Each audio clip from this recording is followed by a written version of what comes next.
Xin chào tất cả cô chú, anh chị và các bạn đã đến với kênh Hoa Lan của em. Hôm nay em xin chia sẻ với cô chú, anh chị và các bạn cái chậu lan hồ điệp này là mặt hoa em sưu tầm. Nói chung là hoa thì cũng không có gì đặc biệt, nhưng mà em thấy nhà em chưa có thì em sưu tầm. Đây là một dòng hoa là tiểu hồ điệp thôi. Trước tiên em mời mọi người cùng ngắm hoa đi, rồi em sẽ chia sẻ vào vấn đề chính. Rất là đơn giản.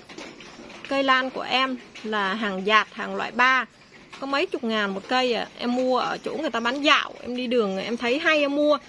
Bây giờ em sẽ mời mọi người. Hôm bữa em mua về em chia sẻ với cô chú anh chị và các bạn cách sang chậu thì em đã sang rồi ha. Bây giờ rễ nó đã ra. Rễ nó đã ra và nó đã bám xuống giá thể rồi thì nó cũng được mấy cái rễ mới thôi. Nhưng cái ngồng hoa hồi nãy em chia sẻ với mọi người đó là ngồng hoa của cái hoa mà hôm bữa em sưu tầm mặt hoa đấy. Thì em đã bẻ hết những cái bông này đi. Đó mọi người thấy nha. Đây là tất cả những cái nụ và những cái hoa này là đều là lúc em trồng là nó tới đây này cô chú anh chị. Đó, em bẻ hết đi rồi thì em cũng có video chia sẻ là em bẻ đó. Và nó đã đẩy ra được. Như thế này thì mình có thể ngắm hoa được ha. Vì là cây của mình đã thuần ở vườn nhà mình ra rễ ổn định rồi. Thì cô chú anh chị và các bạn có thể ngắm hoa được.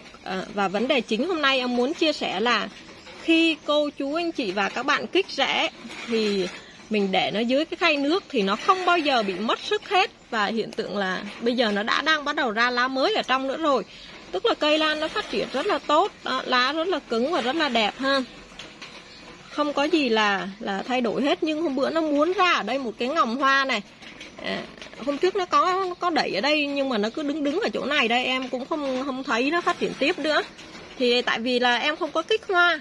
Cây mình đang yếu, mình chăm sóc tự nhiên. Tất cả đây là nó ra hoa tự nhiên. Cái này là lúc em mua nó đã có rồi nha mọi người. Nó bị này là do côn trùng chích á cô chú anh chị. Đó. Đây ạ. Nó ra rễ mới rất là đẹp. Thì em tưới kích rễ. Kích rễ thì em tại vì cây nó yếu á, em muốn chăm sóc cho bộ lá đẹp thì em kết hợp giữa phân cá Baofix và Ceso. Tỷ lệ thì 1 ml cho 1 lít nước, cứ một tuần em tưới một lần. Cây nó phục hồi nhanh là nhờ em để dưới một cái khay nước. Em để dưới cái khay nước đây ạ. Em để dưới cái khay nước này này mọi người. Đây. Em mới lấy lên đấy. Đây ạ, em để như thế này. Tức là nước nó không có ngập lên, cho nên nó bốc hơi nước lên nó sẽ ra rễ rất là nhanh và nó phục hồi rất là nhanh. Chứ em không hề kích hoa nha cô chú anh chị. Bây giờ thì em bắt đầu là tưới cho nó 20 đều kết hợp với B1, tức là 20 cộng TE là cũng có vi lượng rồi ha, kết hợp với B1. Cây của em phát triển rất là tốt. Em chỉ muốn chia sẻ với cô chú anh chị và các bạn mới tập chơi lan thì mình chăm sóc làm sao á. Cây lan ra rễ nhanh nhất khi thay chậu. Chốt lại cây lan ra rễ nhanh nhất khi thay chậu. Phân chỉ là một mình hỗ trợ thêm cho nó thôi. Còn nếu mà mọi người để dưới cái khay nước này đồng thời có nắng buổi sáng chiếu vào, cây nó ra rễ rất là nhanh và nó phục hồi rất là nhanh. Để cho cô chú anh chị và các bạn mới tập chơi lan thì mình có thêm chút ít kinh nghiệm và để tham khảo. Nếu mọi người thấy video của em hay, hữu ích, hãy chia sẻ video để đồng hành cùng em nha. Thì mình nên để dưới cái khay nước này nhá.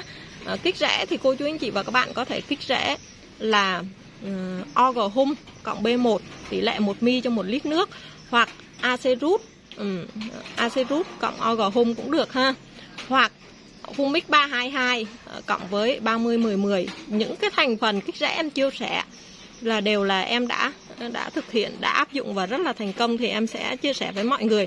Tại vì kênh của em là kết nối đam mê chứ em không có quảng cáo phân bón nha mọi người. Em cũng đi mua giống cô chú anh chị và các bạn thôi. Rồi, cảm ơn tất cả mọi người đã coi video nha. Hoa rất là đẹp, nụ rất là thương luôn á. Rồi, cảm ơn tất cả mọi người. Xin chào và hẹn gặp lại. Bye bye.